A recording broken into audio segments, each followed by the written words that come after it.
maxaa taadiga maxaa qabtaa dhakhtarka haweenka ah dhakhtarka haweenka taadiga ha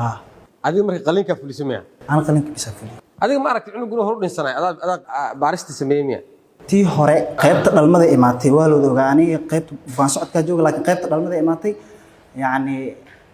kiis oo wuxuu ahaa oo ka duwan dadka jiifa meesha macnaha gabadha waxay imaatay